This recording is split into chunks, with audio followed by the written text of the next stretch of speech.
एक कहावत है, पढ़ने गए थे नमाज और रोजे गले पड़ गए। ऐसे ही कुछ सिचुएशन राजस्थान बीजेपी के अध्यक्ष और चित्तौड़ के सांसद सीपी जोशी जी की हो रही है। मैं आगे कुछ कहूं उससे पहले मैं चाहूंगा कि आप इस वीडियो को देखें जो कि जयपुर में हुए जन आक्रोश रैली की, महाजन घेराव की है। बहुत बहुत धन्यवाद। एक बार जोर से नारा देंगे, बोले भारत माता की, भारत माता की। खाली कुर्सियां, मंच पर नेता भाषण दे रहे हैं, लोग कहीं नजर नहीं आ रहे हैं। और ये चुनाव से 6 महीने पहले का समय है जब बीजेपी को पूरे संगठन, पूरे राज्य को, राज्य सरकार को हिला देना चाहिए था।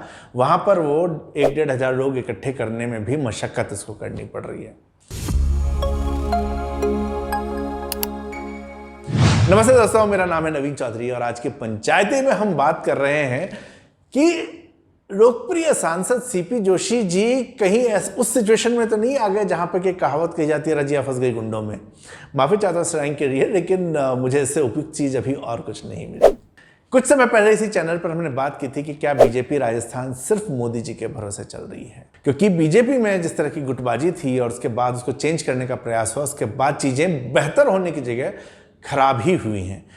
जिनको पीछे की पॉलिटिक्स पता है, राजस्थान बीजेपी में कई सारे गुट थे और एक बहुत स्ट्रांग पूर्व प्रदेश अध्यक्ष सतीश पूनिया और पूर्व मुख्यमंत्री वसुंधरा राजे के बीच में टसल चलता रहा। और संगठन में को मजबूत करने के लिए सतीश पूनिया की जो स्ट्रेटेजी थी वो ये थी कि यात्राएं करेंगे, नीचे तक जाएंगे, लोगों से मिलेंगे और अपना संगठन खड़ा करेंगे, बूथ तक जो है वो कार्यकर्ताओं खड़ा करेंगे। वसुंधरा राजे जी का जो अपना एक ऑरा था, 2 बार की मुख्यमंत्री हैं, उनके समर्थन में लोग हैं, जनता उनको जानती है, वो उस सारी चीज को लेते हुए साथ चल रही थी। लेकिन इन दोनों का टसल था। इस बीच में पार्टी के जो बाकी चेहरे थे, गजेंद्र सिंह शेखावत, राजेंद्र राठौड़, किरोड़ी मीणा, ये सब अपनी अपनी पॉलिटिक्स अपने तरीके से कर रहे थे। कुछ इधर उधर, कुछ इधर उधर चल रहा था, मिक्स एंड मैच। लेकिन जो खबरें इतनी ज़्यादा फैल रही कि गुटबाजी है, आपस में बन नहीं रही एक दूसरे को हटाने का, ऐसे समय में बीजेपी को लगा कि एक ऐसे व्यक्ति को बनाया जाए जो व्यक्ति चीज़ों को संभाल सके। और ऐसे में एक नाम जो समझ में आया वो था सीपी जोशी जी। चेहरा जिसके ऊपर कोई दाग नहीं, शांत, ज़्यादा हाई प्रोफाइल नहीं।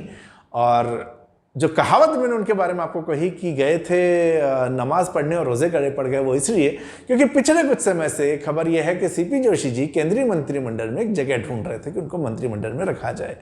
जब से मंत्रिमंडल के विस्तार की बातें होने लगी हैं, चेहरे बदलेंगे, तो उनको पूरी संभावना थी। और इस सारे प्रयास के बीच में उनके साथ मंत्री पद तो उनको नहीं मिला, लेकिन राजस्थान बीजेपी का प्रदेश अध्यक्ष पद दे दिया गया। एक अच्छा पद था, जिम्मेदारी का पद था। और ऐसे समय में जहां की चुनाव नज़दीक हैं, पिछले अध्यक्ष बहुत सारी मेहनत कर चुके हैं, तो बस अब उस लेगेसी को आगे लेके जाना था। लेकिन मुझे लगता है कि सीपी जोशी का जो ये स्वभाव था, इस स्वभाव ने ही नेगेटिव चीज़ें कर दी हैं। सीपी जोशी जब आए, उनको निष्पक्ष कहकर लाया गया, किसी गुट का नहीं कहा गया, लेकिन एक ये मैसेजिंग हमेशा थी कि ओम बिरला ग्रुप की तरफ से आए हैं, उनके हिसाब से काम करेंगे। शुरुआती दौर में कुछ इस तरह के इंडिकेशंस भी मिले कि हाँ, वो उन्हीं के हिसाब से काम कर रहे हैं। हालांकि ओम बिरला जी के ऊपर भी कहते हैं कि कई सारे अभी क्वेश्चन मार्क लगे हुए हैं, क्योंकि उन्होंने संसद में, खैर छोड़िए, उसकी बात किसी और दिन, आज जोशी जी की बात हो रही है। तो मुझे ऐसा लगता है कि यार, एक अच्छा भला पंडित आदमी, चित्तौड़ का सांसद, आराम से काम कर रहा था, बड़े वोटर्स जीतता है, उसको ऐसी सिचुएशन डाल दिया है जहां उनको ये समझ नहीं आ रहा कि वो क्या करेंगे। पिछली बार मैंने उनके बारे में कुछ ट्वीट किया था तो उनके बहुत से समर्थक नाराज हो गए थे, कास्टिस्ट आरोप लगाए थे। तो कास्टिस्ट आरोप आप लगाएं, इससे पहले मैं बता दूं कि मैं मैथिल ब्राह्मण हूं, तो ये नहीं कि मैं उनसे कोई जातिगत, मुझे उनसे कोई किसी तरह की शत्रुता है। राजस्थान में अनफॉर्चुनेटली ये पार्ट बहुत ज़्यादा चलता है, तो खैर कास्ट वाला डिस्क्रिमिनेशन वो देना मेरे को जरूरी था, डिस्क्लेमर तो मैंने दे दिया है यहाँ पर। तो सीपी जोशी जी के आने से ये दोस्तों का ये कहना था कि यार, ये जो नेता है ना, तुम्हें पता नहीं आगे जाएगा, ये यंग हैं, मेरे से 2-3 साल ही बड़े हैं, वो यंग हैं, तो इस हिसाब से चीज़ें जो हैं मैनेज करेंगे, बहुत बड़ी जगह पे जाएंगे। लेकिन ये प्रदेश अध्यक्ष पद संभवतः उनके कैरियर के लिए मुझे लगता है आत्मघाती किस्म का साबित हुआ। जहां सतीश पूनिया के साथ गुटबाजी भरी जो भी हुई हो, लेकिन पार्टी को लेकर नीचे तक जाने, यात्राएं करने, इतने इवेंट्स के चक्कर में उनका नाम जो है ऊपर गया, वो मुख्यमंत्री पद की रेस में आ गया। और आज भी जब कुछ समय पहले सी वोटर ने एक सर्वे किया था इंडिया टुडे के लिए, तो बीजेपी के 3 चेहरों में उनका नाम था, तीसरे नंबर पर था, जबकि आज से 1-1.5 साल पहले की आप बात देखें तो उनका नाम टॉप 5 में भी नहीं आता था। तो ये जो जंप उनको मिला, सीपी जोशी के साथ उल्टा होता चला जा रहा है। सीपी जोशी, मुझे ऐसा लगता है कि वो एक चक्र में फंस गए हैं। इस चक्र में वो इसलिए फंस गए क्योंकि उनको लग रहा है कि मैं किसी को नाराज न करूं लेकिन किसी गुट के साथ न दिखूं। तो ऐसे में वसुंधरा जी, जिनसे कि पार्टी चाहती थी चंगुल से बाहर निकले, और वसुंधरा जी इस मौके की तलाश में थी वापस कब्जा करें, उन्होंने निश्चित तौर पर वसुंधरा जी से एक दूरी बनाए रखी। एक कोई घटना मुझे बताते हैं पार्टी कार्यालय की, जोशी जी थे, वसुंधरा जी थी, और वसुंधरा जी ने कहा come CP come and meet me some time, और वहाँ पर जोशी जी ने कहा कि मैडम अभी तो बहुत सारी यात्राएं चल रही हैं, मैं कभी समय मिलेगा तो आऊँगा। तो उन्होंने बड़ी स्मार्टली इस चीज़ को डक कर दिया। तो वो शुरुआती दौर था, लेकिन उसके बाद एक जो और कमी रही, चूंकि अब सतीश पूनिया का भी गुट स्ट्रांग हो चुका था, तो सतीश पूनिया की जगह उनको लाया गया है। तो चाहे कॉरपोरेट हो और चाहे पॉलिटिक्स हो, अपने पूर्ववर्ती से सबको थोड़ी सी वो रहती है कि इससे तो मैं अलग ही अपने आप को दिखाऊंगा। तो उन्होंने सतीश पूनिया को भी पूरी तरह से इग्नोर करना शुरू किया। पार्टी ने उसके बाद उपनेता प्रतिपक्ष उनको बनाया, नेता प्रतिपक्ष राजेंद्र जी को बनाया, और राजेंद्र जी जो कि खुद भी, राजेंद्र राठौड़ जी जो सीएम की रेस में हैं, उनको ये सारे मौके में लगा कि एक अपॉर्चुनिटी है। हाल ही में वो ओम बिरला से जब नेता प्रतिपक्ष बने थे वहाँ मिलने भी गए थे, उन्हीं के केबिन में रह के सबसे मिल रहे थे। हमने इसके ऊपर भी इसमें चैनल पे एक वीडियो बनाया था कि उनके क्या पॉजिटिव पॉइंट्स हैं और कहाँ पे वो एक आगे जा सकते हैं। राजेंद्र राठौड़ जी को अपॉर्चुनिटी लगी कि सीपी जोशी जब नेव हैं, इनको ज़्यादा चीज़ें नहीं पता हैं, इनको कहीं न कहीं से अपने उसमें रखा जाए, इनको सहयोग करने के नाम पर पार्टी का कब्जा अपने हाथ में लिया जाए। तो अभी सीपी जोशी के जो कार्यक्रम होते हैं, जो योजनाएं होती हैं, वो राजेंद्र राठौड़ जी के हिसाब से प्लान होती हैं, ऐसे आरोप पार्टी के कार्यकर्ता लगा रहे हैं। जहां संगठन मंत्री चंद्रशेखर जो अपने हिसाब से पहले अखबारों में डाला था कि वो अपने हिसाब से चीज़ें चला रहे हैं, उन्हीं के इशारे पे काम हो रहा है, और उसमें अब राजेंद्र जी भी उसका हिस्सा बन चुके हैं।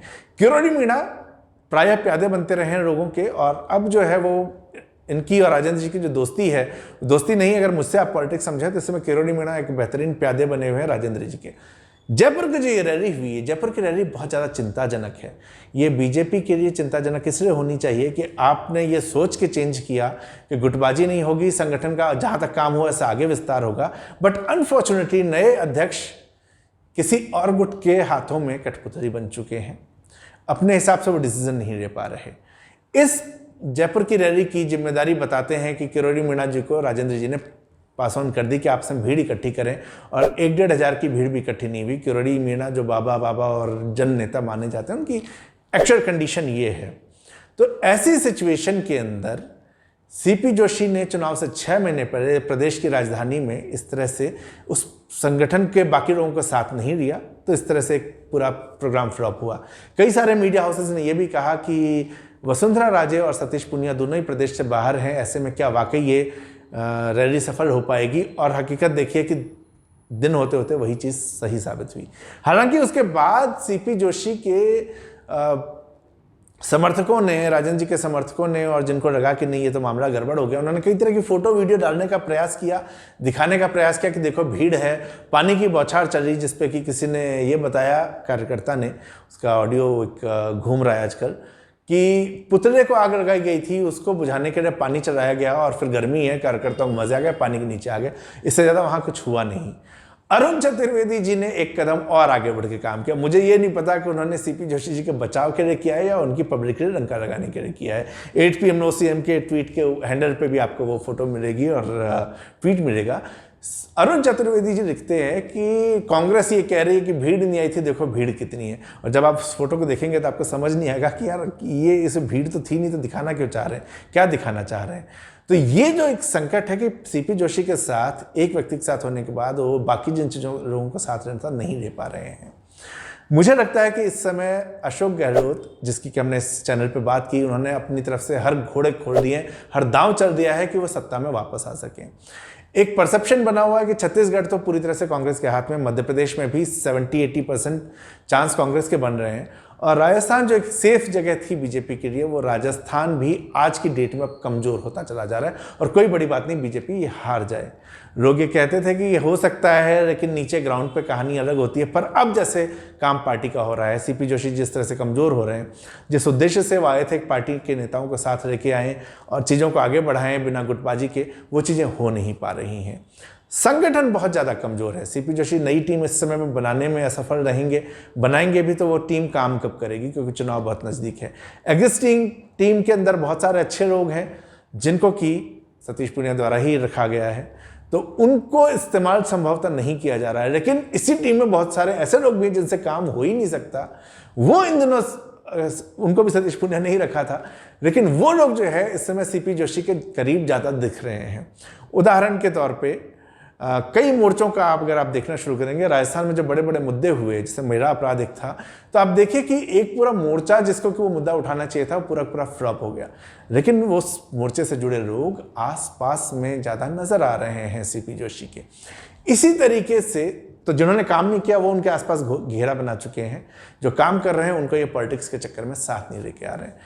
मुझे वीडियो ये ख़त्म करने से पहले मुझे ये लगता है कि राजस्थान में वसुंधरा जी और सतीश जी की जिस भी तरह की ट्यूनिंग रही हो, खटपट रही हो, लेकिन इस वक्त राजस्थान बीजेपी में 2 ही नेता ऐसे हैं जो कि ग्राउंड रियलिटी जानते हैं, ग्राउंड तक सबको जानते हैं। सबसे पहले उसमें वसुंधरा राजे हैं, जिनके पास, चूंकि वो 20 साल से ज़्यादा समय से प्रदेश की राजनीति में हैं, 2 बार की मुख्यमंत्री रही हुई हैं, विधायक मंत्री बहुत सारे उनके करीब हैं, कार्यकर्ता उन्होंने खड़े किए, लोग उनका चेहरा जानते हैं। तो इसकी वजह से उनके पास एक एक्सेस, एक नॉलेज है ग्राउंड तक की कि किस तरह से नीचे काम होगा। दूसरे सतीश पूनिया, जिन्होंने पिछले 3 साल में हर क्षेत्र में घूमकर बूथ तक कार्यकर्ताओं को स्थापित किया, तो उनके पास भी ये समझ है कि कौन कहाँ किस तरह का कार्यकर्ता काम कर रहा है, किसको टिकट मिल सकता है। अगर आज अमित शाह चार्ट लेके बैठ जाएं सीपी जोशी के सामने कि ये कैंडिडेट हैं, बताओ इस पे आपकी क्या राय है, तो मैं 100% श्योर हूं कि सीपी जोशी 3, 4, 5 सीटों से आगे किसी का नाम नहीं बता पाएंगे। 10 सीटें कर लीजिए, 15 सीटें कर लीजिए, लेकिन 200 सीटें सीपी जोशी के पास ना तो अभी वो स्ट्रेंथ है कि उनको ये पता हो कि ग्राउंड रियलिटी क्या है। क्या किसी ने सर्वे किया, किसी तरह का डेटा आया? क्योंकि अमित शाह की टीम ने तो सर्वे शुरू कर दिया है, जो ABM की बात होती है उसने सर्वे किया है, बहुत सारी और एजेंसीज आके सर्वे कर चुकी हैं, प्रोबेबल नाम लेके जा चुकी हैं। तो अमित शाह जब बैठेंगे उनके पास तो नाम होंगे। क्या सीपी जोशी के पास नाम है 200 सीटों पे? जिन नेताओं के साथ घूम रहे हैं, क्या उनके पास 200 सीटों पे नाम है? और अगर वो उन्हीं के इशारे पर चल गए तो क्या वो 200 लोग जीतने लायक स्थिति में भी होंगे? तो जो 2 लोग मजबूत हैं, जिनके काम करने से, जिनसे साथ रहने से अगर बीजेपी जीत सकती है, तो सीपी जोशी को चाहिए कि वो सभी लोगों को साथ लें, वो वही गलती ना दोहराएं जो पिछली प्रदेश अध्यक्ष कार्यकाल में हुआ कि लोग अलग थलग रहे, सब अपना अपना काम करते रहे। लेकिन उस समय कम से कम ये तो था कि सब लोग अपना काम करते हुए कहीं प्रेजेंस बनाए हुए थे।